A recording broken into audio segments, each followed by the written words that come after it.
पंजाब के दौरे पर अमृतसर पहुंचे दिल्ली के सीएम अरविंद केजरीवाल। बोले पंजाब में आम आदमी पार्टी को एक मौका दो, दिल्ली की तरह देंगे बिजली पानी। पंजाब की जनता को केजरीवाल का वादा, सरकार बनी तो सिख समाज का होगा मुख्यमंत्री। यूपी में धर्मांतरण रैकेट का भंडाफोड़, एटीएस ने 2 आरोपियों को गिरफ्तार किया। लालच देकर 1000 लोगों का धर्म परिवर्तन कराने का आरोप। यूपी एटीएस के मुताबिक धर्मांतरण के लिए आईएसआई से होती थी फंडिंग। आरोपियों ने मथुरा, वाराणसी समेत यूपी के कई जिलों में धर्मांतरण करा। आज दुनिया भर में मनाया जा रहा है 7वां अंतर्राष्ट्रीय योग दिवस। योग दिवस को लेकर लोगों में भारी उत्साह। देश और विदेश से सामने आई योग दिवस की तस्वीरें। अलग अलग हिस्सों में नेता, अभिनेता, जवानों से लेकर महिलाओं तक सबने योग किया। आईटीबीपी ने अंतर्राष्ट्रीय योग दिवस पर बर्फ के बीच योग किया। लद्दाख में पेंगोंग त्सो झील के किनारे योग किया, तो वहीं जम्मू में सीआरपीएफ जवानों ने योगाभ्यास किया। कोलकाता में बीएसएफ कैंप में योग दिवस के मौके पर बीएसएफ के जवानों ने योगाभ्यास किया। इस दौरान मास्क पहने दिखे जवान। महाराष्ट्र में मुस्लिम महिलाओं ने भी योगाभ्यास में हिस्सा लिया, लोगों से योग करने की अपील की। अंतर्राष्ट्रीय योग दिवस पर पीएम मोदी का बड़ा ऐलान, दुनिया को मिलेगा एम योगा ऐप। कई भाषाओं में होगा योग का प्रसार। भारत ने इस ऐप को विश्व स्वास्थ्य संगठन के साथ मिलकर तैयार किया है। वन वर्ल्ड वन हेल्थ के प्रयासों में अहम भूमिका निभाएगा ऐप।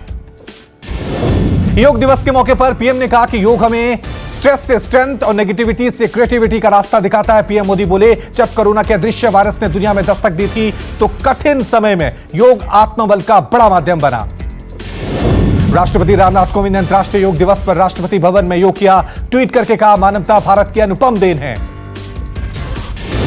अंतर्राष्ट्रीय योग दिवस के मौके पर केंद्रीय मंत्री नितिन गडकरी ने नागपुर में योग किया। कहा, योग विद्या प्राणायाम हमारी विशेषता है।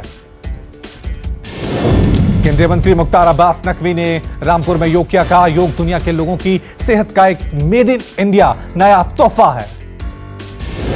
केंद्रीय मंत्री रविशंकर प्रसाद ने अपने संसदीय क्षेत्र पटना में योग किया। कहा, योग भारतीय संस्कृति और संस्कार की एक बहुत बड़ी धरोहर। दिल्ली के पश्चिम बिहार की रहने वाली 3 साल की बच्ची ने योग में रिकॉर्ड बनाया। सबसे छोटी उम्र की बच्ची ने योगा में नाम रोशन किया। 3 साल 5 महीने की बच्ची वान्या शर्मा ने योग में एशिया और इंडिया बुक ऑफ रिकॉर्ड में खिताब जीता। कांग्रेस नेता अभिषेक मनु सिंघवी ने कहा कि ओम के उच्चारण से ना तो योग ज्यादा शक्तिशाली हो जाएगा और ना ही अल्लाह कहने से योग की शक्ति कम होगी। अभिषेक मनु सिंघवी के ट्वीट से विवाद शुरू हुआ। अभिषेक मनु सिंघवी पर बाबा रामदेव का पलटवार। कहा, ईश्वर अल्लाह तेरे नाम सबको सन्मति दे भगवान। खुदा अल्लाह भगवान परमात्मा सब एक है, किसी को ओम बोलने से क्या दिक्कत है। ओम कोई व्यक्ति या मूर्ति नहीं, एक ही परमात्मा का नूर दिखेगा। अयोध्या में विकास कार्यों को लेकर 25 जून को वीडियो कॉन्फ्रेंसिंग के जरिए बैठक करेंगे पीएम मोदी। नए मास्टर प्लान पर होगी चर्चा। बैठक में अयोध्या में एयरपोर्ट बनाने को लेकर चर्चा की गई। जम्मू कश्मीर में आतंकियों का खात्मा जारी। सोपोर में लश्कर के टॉप कमांडर समेत 3 आतंकी ढेर। आतंकियों के पास हथियार बरामद। पुलिस के मुताबिक मारा गया आतंकी मुदास्सिर पंडित। आज से 18+ के लिए मुफ्त कोरोना वैक्सीनेशन की नई पॉलिसी लागू। नई नीति के तहत सीधे वैक्सीनेशन सेंटर पर जाकर टीका लगवा सकते हैं। केंद्र और राज्य सरकारों के जरिए 18 साल से ज्यादा उम्र के सभी लोगों को मुफ्त मिलेगी वैक्सीन। दिल्ली में अनलॉक 4 के तहत रिहायशी इलाकों में सभी दुकानें खुली। नई गाइडलाइंस के तहत public park, garden, golf club खोले गए। 50% क्षमता के साथ बार खोलने की इजाजत। दोपहर 12 बजे से लेकर रात 10 बजे तक खुलेंगे दिल्ली के बार। यूपी में आज से अनलॉक में छूट मिलना शुरू। यूपी में आज से खुले रेस्टोरेंट, दुकानें, बाजार सुबह 7 बजे से रात 9 बजे तक के लिए मार्केट खोली जा सकती है। यूपी में सरकारी और निजी कंपनियों के दफ्तर 100% क्षमता के साथ खुले। वीकेंड लॉकडाउन अब भी जारी। देश में तेजी से कम हो रहा है कोरोना का कहर। 24 घंटे में 53,256 नए मरीज आए। कोरोना से होने वाली मौतों पर पहले के मुकाबले लगाम लगी। एक दिन में 1422 मरीजों ने दम तोड़ा।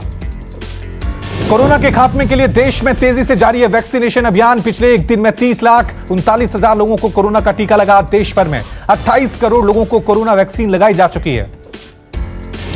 पश्चिम बंगाल के दक्षिण हिस्सों में लगातार भारी बारिश होने से जलजमाव। अगले 48 घंटे में बारिश का अलर्ट। लगातार बारिश होने से स्थानीय नदियों का जलस्तर बढ़ा।